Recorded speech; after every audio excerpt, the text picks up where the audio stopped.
अस्सलामुअलैकुम students, I am your English teacher and आज हम क्लास 2 की जो रीडिंग की थी, इस चैप्टर का नाम है, यूनिट का नाम है क्रैबिंग, उसकी एक्सरसाइजेस को आपके साथ डिस्कस करेंगे। अच्छा, यूनिट नंबर 2 है, आप कंफ्यूज मत होइएगा, ये आपके स्टडी आपकी बुक के सीक्वेंस का यूनिट नंबर 3 है, but here it is unit number 2, so don't get confused, everything's fine. Crabbing इस चैप्टर का नाम है। सबसे पहले जो एक्सरसाइज हमारे सामने आ रही है वो क्वेश्चन आंसर्स हैं। क्वेश्चन आंसर्स में सबसे पहला क्वेश्चन लिखा हुआ है, what is the setting of this story. ये स्टोरी किस तरह सेट की है राइटर ने, ठीक है। तो आंसर में देखिएगा, it's a literary question. The writer sets the story in a fictional place. Writer इस स्टोरी को जिस जगह पर सेट कर रहा है वो एक फिक्शनल जगह है, मतलब ख्याली जगह है, रियल में कोई जगह नहीं है। जैसे रियल में आपका कोरंगी है, कराची है, कोयटा है, इस्लामाबाद है, ये रियल प्लेसेस हैं और रियल में ये एग्जिस्ट करती हैं। लेकिन जिस जगह का जिक्र इस स्टोरी में हुआ है, it does not exist in reality. एक फिक्शनल प्लेस है सराउंडेड बाय अ स्वैम्प, जिसके इर्द गिर्द तालाब है, ट्रीज दरख्त हैं, एंड क्रैब्स और केकड़े हैं।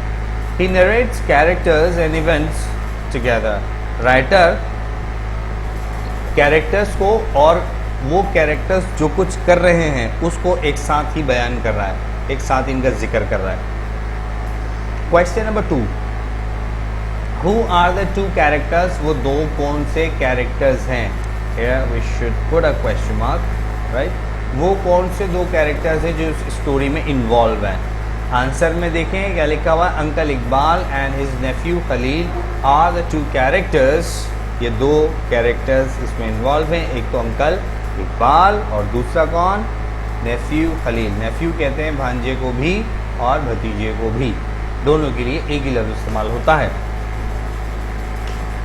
अच्छा, number 3, why did uncle Iqbal throw the rope over the mangrove root. Mangrove की जड़ की तरफ क्यों अंकल इकबाल ने रस्सी को फेंका? तो आंसर इसका है, he threw the rope over mangrove root. उन्होंने मैंग्रोव की जड़ की तरफ रस्सी को फेंका, to hold the boat still, to hold the boat still, ताकि जो कश्ती है वो उस रस्सी में अटकी रहे, रस्सी से पानी में रुकी रहे। क्योंकि पानी में अगर आप कश्ती को बगैर लंगर डाले या बगैर रस्सी से बांधे छोड़ दें तो पानी उसे बहाता हुआ कहीं और ले जा सकता है, इसलिए उन्होंने रस्सी मैंग्रोव की जड़ों की तरफ फेंकी। Question number 4, find these in the story. इन अल्फाज को जरा स्टोरी के अंदर ढूंढ लीजिए। अब ढूंढने की तो क्या ज़रूरत है, आपके सामने ही लिखे हुए हैं और आपने पढ़ भी लिए हुए हैं क्योंकि स्टोरी आप रीड आउट कर चुके हैं। थिंक ऑफ अदर वर्ड्स, आपको दूसरे अल्फाज सोचने हैं विद द सेम मीनिंग, जिनका मतलब यही हो। यानी वैनिश्ड के लिए कोई और लफ्ज़ सोचना है जिसका मतलब वैनिश ही हो, निप्स के लिए भी और इसी तरह प्लंज्ड के लिए भी। तो मैंने आपके लिए ये वर्किंग कर दी है। अगर आपको मज़ीद करनी है, वैसे एक लफ्ज़ के एक से ज़्यादा मीनिंग्स होते हैं, यानी एक से ज़्यादा सेम वर्ड्स हो सकते हैं। सो अगर आपको डिफरेंट मिलते हैं और आपको लगता है कि आपको वो लिखना है तो आप वो भी लिख सकते हैं, इट्स अप टू यू। और चाहें तो ये जो आपके सामने सॉल्यूशन है ये भी आप अपनी कॉपी पर लिख सकते हैं। वैनिश्ड का मतलब होता है डिसअपीयर्ड, गायब हो गया। निप्स इसका मतलब होता है बाइट्स, काट लेना। और प्लंज्ड इसका मतलब होता है ड्राइव, यानी किसी चीज़ के अंदर पूरी ताकत के साथ कोई चीज़ दाखिल कर देना, ठीक है। ये प्लंज इस्तेमाल हुआ था अंकल के लिए जब उन्होंने अपना हाथ मड के अंदर घुसा दिया था। याद करें, उन्होंने अपने हाथ के ऊपर एक क्रिकेट का ग्लव पहना और जैसे उन्हें केकड़ा एक बिल में चलता हुआ या हिलता ढुलता हुआ नज़र आया, उन्होंने फ़ौरन उस कीचड़ के बिल में अपना हाथ डाल दिया। इसको प्लंज करना कहते हैं। और एक और वर्ड इसके लिए, ड्राइव, ठीक है, derived. It tells derived, no, it's derived, not derived.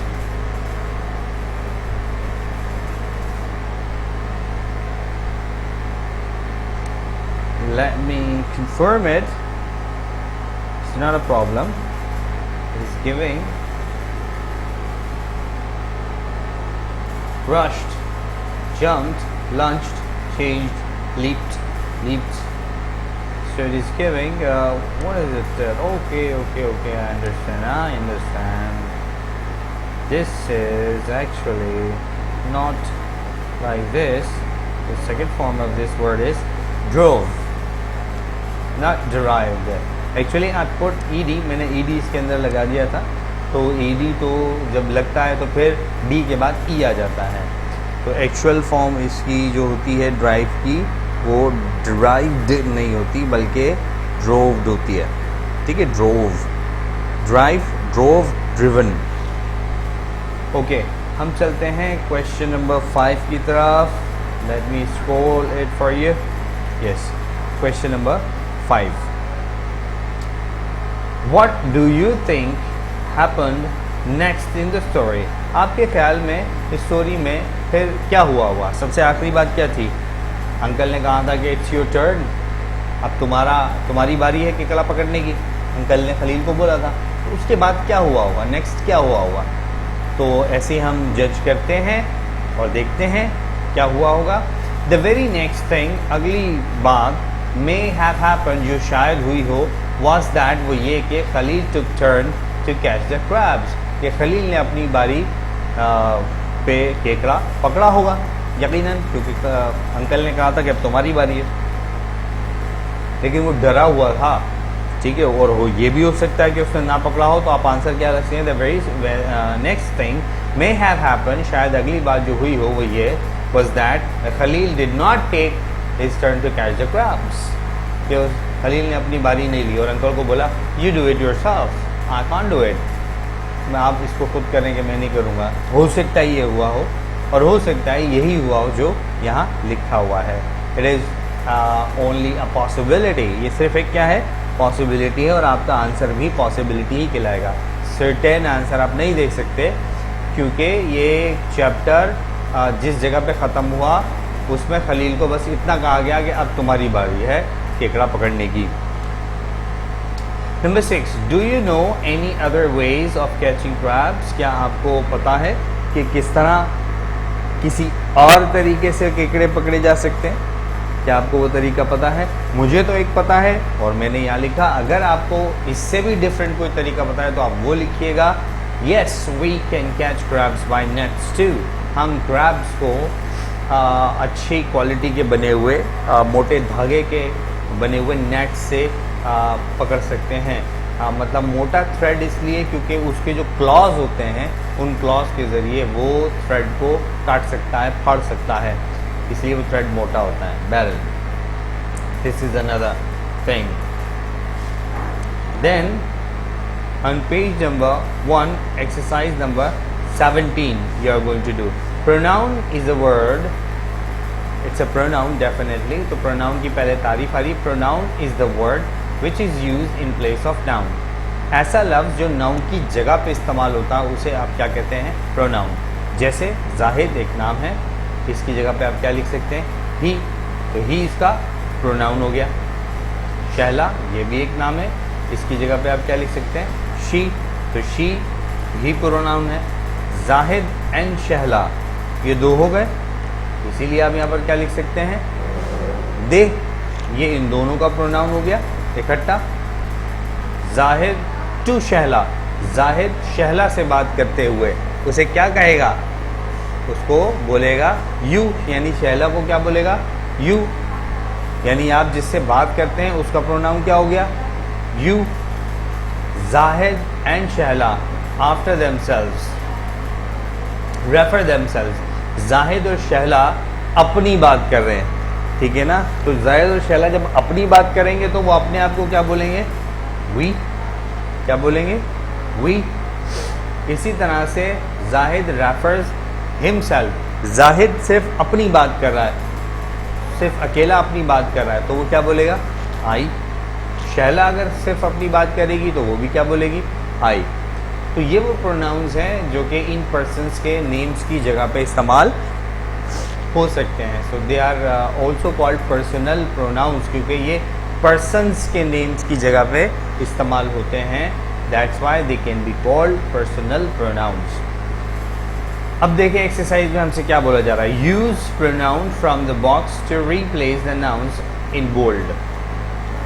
नीचे दी गई एक्सरसाइज में ये बोल्ड वाली राइटिंग के अंदर जो लिखा हुआ है, यानी ये मोटी वाली राइटिंग में जो लिखा हुआ है, इनकी जगह पे आपने प्रोनाउंस का इस्तेमाल करना है।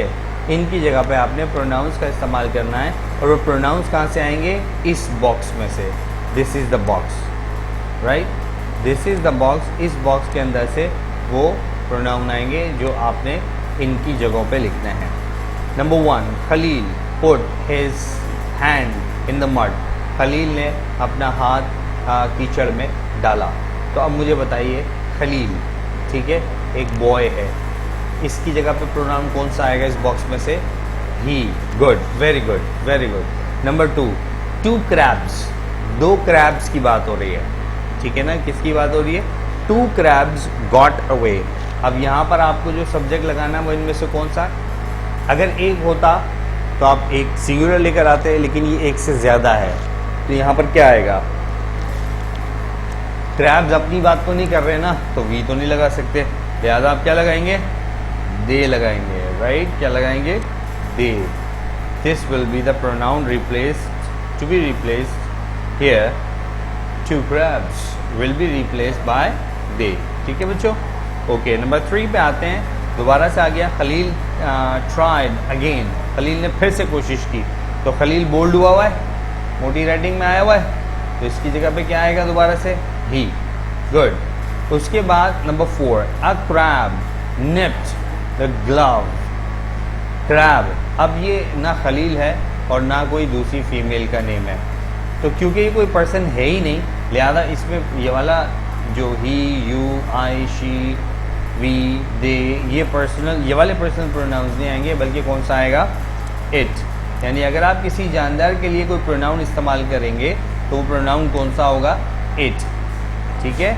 Number next, number 5, Khalil and his uncle put, Khalil is and his uncle put the crabs in a sack. Khalil and his uncle, अब ये एक से ज़्यादा अफराद हो गए, ठीक है, और ये लोग अपनी बात नहीं कर रहे, ठीक है, इन दोनों लोगों ने, यानी बताया जा रहा है इन दोनों लोगों ने कुछ किया, और वो क्या था, put the crabs in a sack. Crabs को पुट कर दिया सेक के अंदर, ठीक है, एक थैले के अंदर। तो इसकी जगह पे कौन सा प्रोनाउन आएगा, दे, ठीक है, इसकी जगह पे कौन सा प्रोनाउन आएगा, दे। और नंबर 6 पे आते हैं, my teacher showed us a book. My teacher showed us a book about crabs. My teacher ने हमें क्रैब्स के बारे में एक किताब दिखाई। अब माई टीचर लिखा हुआ है, ठीक है ना, माई टीचर। अब टीचर फॉर एग्जाम्पल हम फर्ज कर लेते हैं फीमेल है, तो उसकी जगह पे, माई टीचर की जगह पे क्या आ जाएगा, शी। अगर हम टीचर को फर्ज करते हैं मेल है, तो फिर क्या आएगा, ही। अगर टीचर मेल है तो ही, और अगर फीमेल है तो she, right.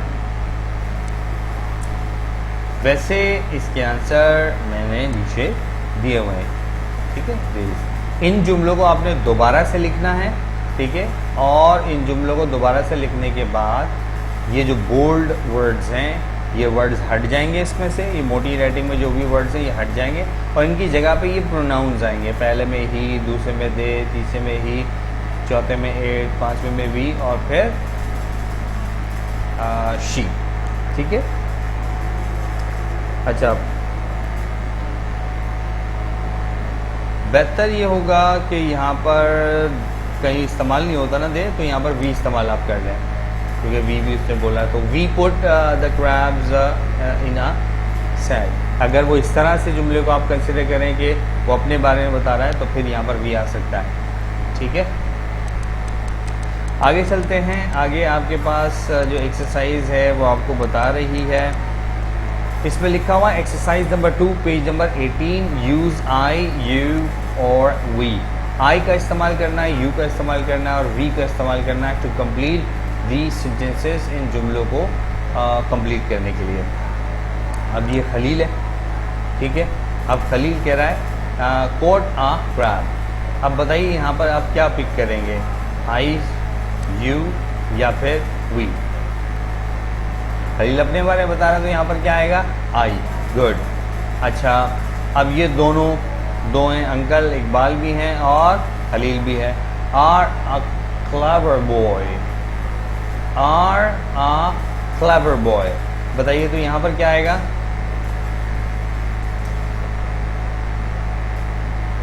We are a clever boy, ठीक है।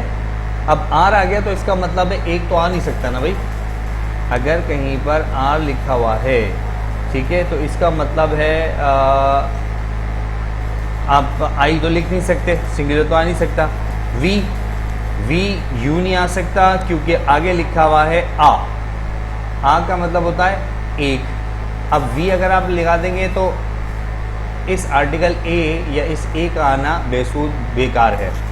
अगर यहाँ पर आ लिखा हुआ है तो फिर ना आई आएगा और ना वी आएगा, तो फिर आपके पास कौन सा ऑप्शन बचा है, यू, ठीक है ना। यानी अंकल इकबाल मुखातिब हैं अपने भांजे या भतीजे खलील से, तो उनको कहने you are a clever boy, not we, ठीक है ना। वी नहीं आ सकता, इधर यू आएगा।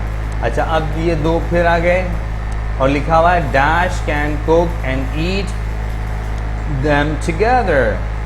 टुगेदर का मतलब एक साथ, देम से मुराद यहाँ पर केकड़े हैं, ईट का मतलब खाना। दुनिया के अंदर बेशुमार लोग क्रैब्स को खाते हैं और इसका सूप भी बनाकर पीते हैं, ठीक है ना, विच इज़ वेरी गुड। मतलब मैंने तो नहीं पिया, मैंने खाया भी नहीं है, पर दुनिया में लोग उसको शौक से खाते हैं और पीते भी हैं। तो यहाँ पर आएगा we can cook and eat them together, that's it.